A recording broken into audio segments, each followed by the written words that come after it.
Ya saudara, ada sebuah perumpamaan yang terkenal disebut dengan perumpamaan tentang seorang penabur. Ya, perumpamaan ini dikatakan dan yang bagian yang saya baca adalah dari Lukas pasal 8. Dan perumpamaan ini saya kira kita sudah sangat mengenalnya. Ya, di dalam perumpamaan ini Tuhan Yesus berbicara tentang sebuah benih atau benih-benih yang ditabur ke dalam 4 macam tanah. Tanah yang pertama adalah jatuh di pinggir jalan. Benih itu jatuh di pinggir jalan, yang pertama. Yang kedua adalah yang jatuh di tanah berbatu. Dan yang ketiga adalah yang jatuh di semak duri. Keempat adalah yang jatuh benih itu di tanah yang subur. Kemudian ketika murid-murid Yesus bertanya kepada dia arti perumpamaan ini, Tuhan Yesus menjelaskan secara langsung. Di dalam Lukas pasal 8 ayat 11-15, Tuhan Yesus mengatakan, inilah arti perumpamaan itu. Benih itu ialah firman Allah. Yang di pinggir jalan ialah orang-orang yang mendengarnya. Kemudian datanglah iblis mengambil benih itu dari dalam hati mereka supaya mereka jangan percaya dan diselamatkan. Ini orang-orang yang dengar firman, kemudian dia langsung tidak menerimanya. Yang kedua adalah yang jatuh di tanah berbatu.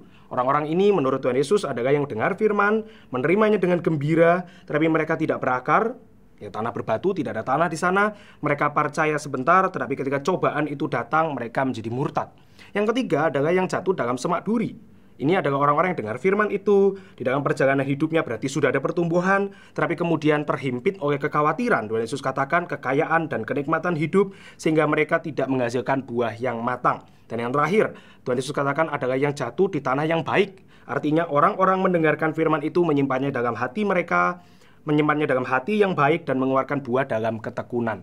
Kemudian di dari perumpamaan ini kita biasanya membaca ini dan kita menerka-nerka. Wah, saya yang mana ya?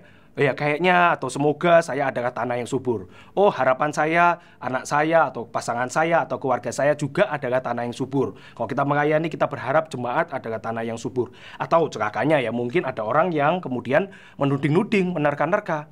Oh iya, kalau yang ini mungkin subur. Kalau yang itu si dia mungkin tidak. Kalau yang sana mungkin juga itu tanah berbatu itu kayaknya. Atau tanah semak duri. Atau bahkan ini yang jatuh di pinggir jalan, tidak sampai percaya sama sekali. Dan kemudian kita membaca perumpamaan ini, kita membuat penilaian kita sendiri, klasifikasi kita sendiri. Oh, benih ini sudah ditabur, kita lihat tanah yang mana ini, dan seterusnya. Tetapi ada seorang teolog yang kemudian memberikan perspektif lain, dan teolog ini memberikan perspektif yang bagi saya perspektif yang unik.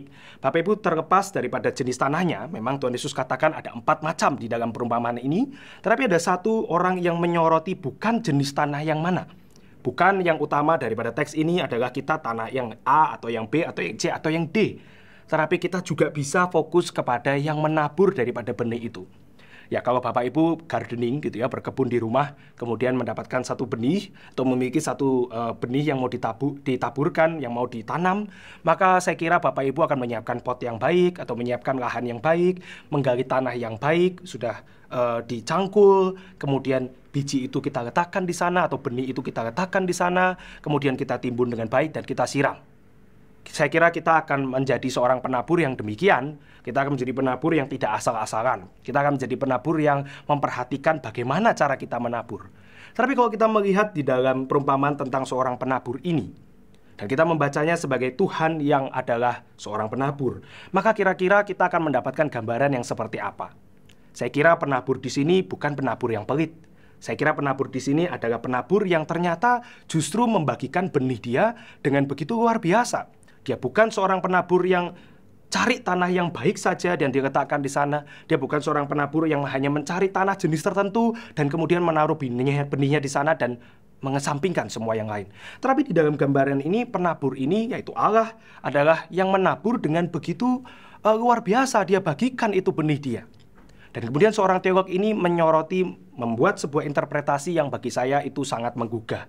Ya benih ini yang adalah firman Tuhan atau kasih Tuhan ini ditabur oleh Tuhan dengan luar biasa. Dan ini dilakukan sendiri oleh Tuhan Yesus. Dia menabur juga kepada berbagai macam tanah. Dia menabur juga kepada orang yang tidak mau mendengar dia, yang menolak dia. Dia menabur kepada orang yang adalah digambarkan tanah berbatu, yang tidak bisa bertumbuh.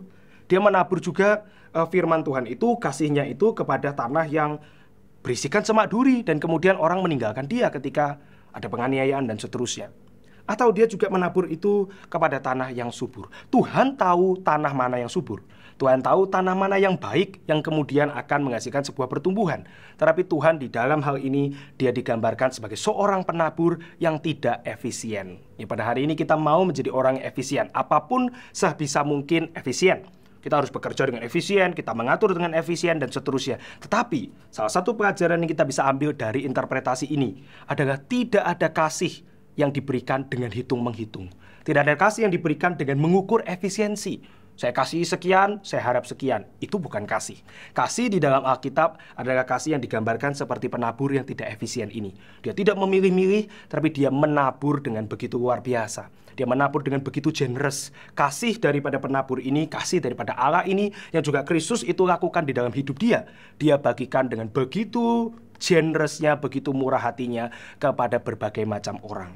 Ya, meskipun dia kenal tanah yang baik, daripada aspek ini kekekalan kita tahu Tuhan tahu pasti semua tanah yang baik, tetapi di secara relasional ya Tuhan itu memberikan teladan mengasihi dengan tidak menghitung-hitung. Maka satu pelajaran yang kita bisa ambil daripada bagian ini, hendaklah kita juga mengasihi seperti Allah yang tidak efisien di dalam membagikan kasihnya, yang tidak menghitung-hitung di dalam kasihnya. Di dalam kehidupan kita pun orang percaya Tuhan mengasihi kita dengan luar biasa tanpa menghitung berapa banyak kita menyanyiakan kasihnya Tuhan.